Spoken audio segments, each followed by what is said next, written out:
What if I told you that one of the most quoted Bible verses isn't wrong, but the way millions of Christians understand it is? And if you keep reading it the way most people do, you could completely miss what God was actually saying. In the next few minutes, we're going back to the original context, and by the end of this video, you'll never read this verse the same way again. The verse is Jeremiah 29:11. "For I know the thoughts that I think toward you, saith the Lord, thoughts of peace and not of evil, to give you an expected end." You've probably seen it on graduation cards, framed on someone's wall, tattooed on someone's wrist, printed across a coffee mug. It's usually quoted as a personal promise. God has an individual plan for my life, a good plan, a prosperous plan. And no matter what I'm facing right now, I just need to hold on because my expected end is coming. Here's the problem. That's not who God was talking to, and that's not what the verse originally meant. Let's go back to the actual context because it completely changes the weight of this verse. Jeremiah 29 is a letter, not a devotional thought, not a private promise whispered to one person. A literal letter, written by the prophet Jeremiah, sent to an entire community of Israelites who had just been dragged into exile in Babylon. Jeremiah 29:4 sets the scene. "Thus saith the Lord of hosts, the God of Israel, unto all that are carried away captives, whom I have caused to be carried away from Jerusalem unto Babylon." This wasn't written to an individual having a rough week. It was written to a nation that had just watched their homeland destroyed, their temple burned, and their families forced into a foreign country as prisoners of war. Imagine receiving this letter as one of those exiles. You've lost your home, your city, possibly people you loved in the siege itself. And into that devastation comes a letter from a prophet back home, claiming to carry God's words. The stakes of what this letter actually says are enormous, and they have nothing to do with a single person's private struggles. Now here's where it gets even more important. Right before verse 11, in verse 10, God says something that most people skip right past. "For thus saith the Lord, that after 70 years be accomplished at Babylon, I will visit you and perform my good word toward you in causing you to return to this place." 70 years. Read that again. God's good plan for this generation of Israelites involved 70 years of exile first. Most of the original readers of this letter would live their entire remaining lives in captivity, in a foreign land, never seeing Jerusalem restored before that promise was ever fulfilled. Picture a young mother reading this letter with a baby on her hip.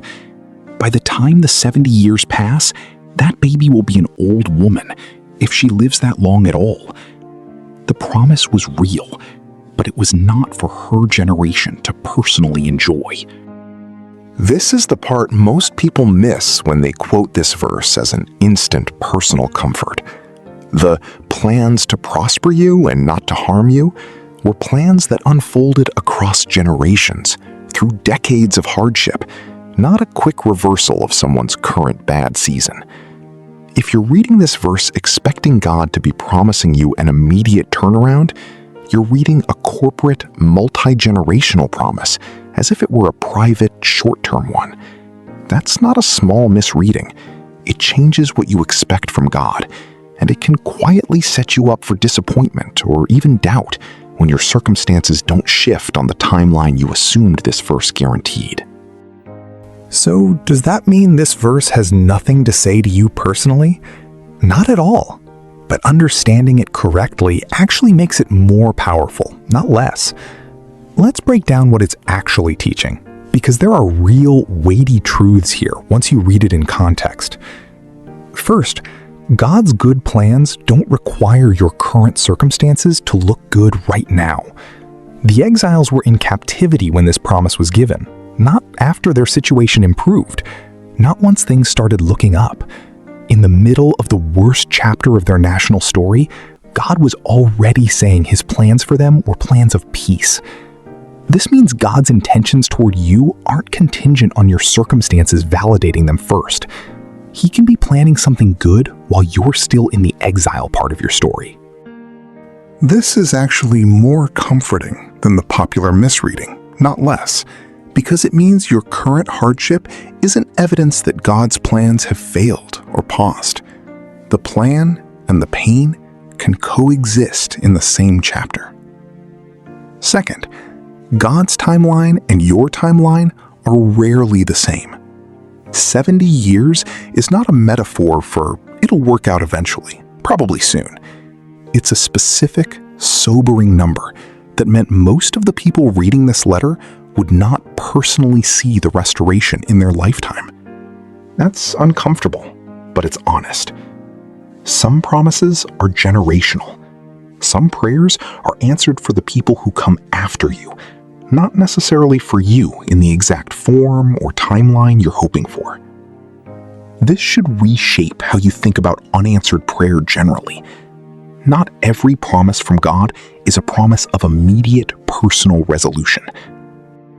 Some promises are handed to you the way a relay baton is handed to a runner, meant to be carried forward, not necessarily crossed over the finish line in your own lifetime. Third, and this is critical, the promise comes with an instruction, not just comfort. Look at what God tells the exiles to do while they wait, starting in verse 5. Build ye houses, and dwell in them, and plant gardens, and eat the fruit of them. Take ye wives, and beget sons and daughters, and seek the peace of the city, whither I have caused you to be carried away captives, and pray unto the Lord for it, for in the peace thereof shall ye have peace.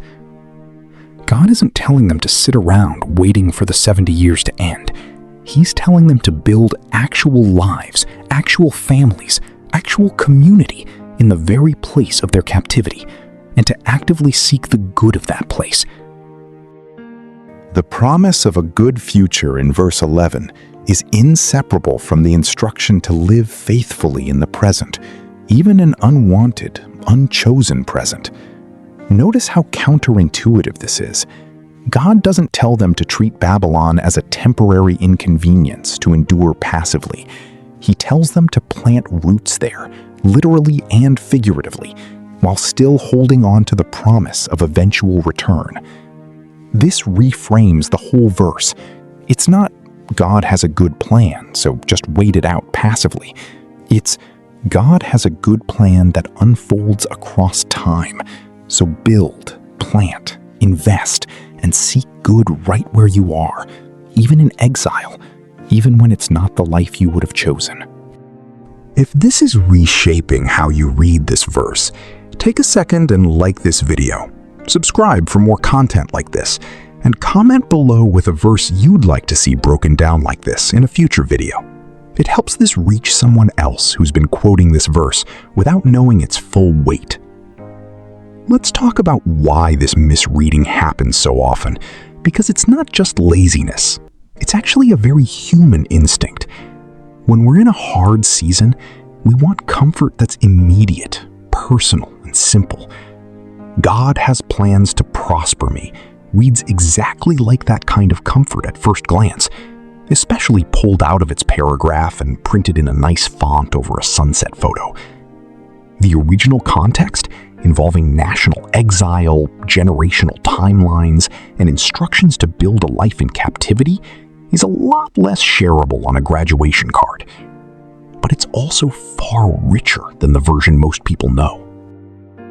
There's a reason verses get shortened and decontextualized this way.